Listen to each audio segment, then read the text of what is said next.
The third mas'ala I want to talk about, inshallah ta'ala, today, the way in which you fast on Ashura. Yani the levels of how you fast in Ashura. And this is again taken from the kitab Zadul Ma'ad by Ibn al-Qayyim al-Jawziyah. Okay? And you can find this as well in the kitab Fath al-Bari. Hafiz ibn Hajar took the kalam of Ibn al-Qayyim and he brought it in his kitab Fath al-Bari, which is the Sharh of Sahih al-Bukhari. There are three levels when it comes to the fasting of us now fasting of Ashura, how we can fast. We've spoken about the legislation of Ashura in the 4 stages we spoke about. That's how it was legislated in a chronological order.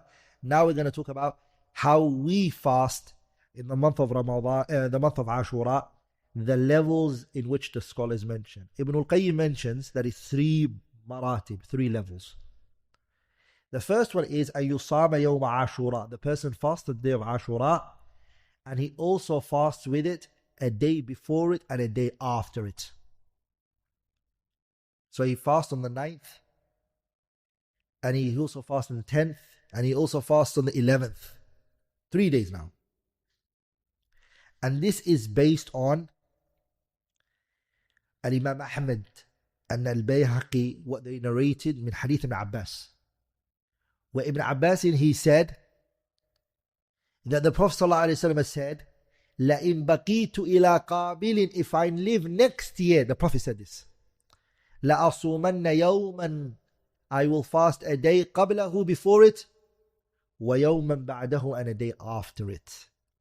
So this hadith says a day before it and a day after it. This means the 9th and the 11th. This is what? Nas, clear, direct. Then there's a second stage that Ibn al-Qayyim mentions, which is that you fast on the 10th and you fast the day before it, which is the 9th. So you fast on the 9th and the 10th. This is the martaba al-thaniya.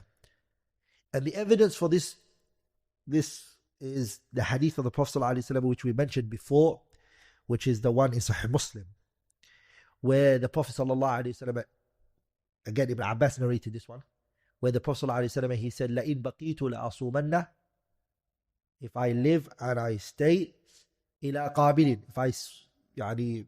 if I live next year, لَأَصُومَنَّ التَّاسِعَ, I will fast the 9th. They said, look at this, he only said the 9th. He didn't say anything else.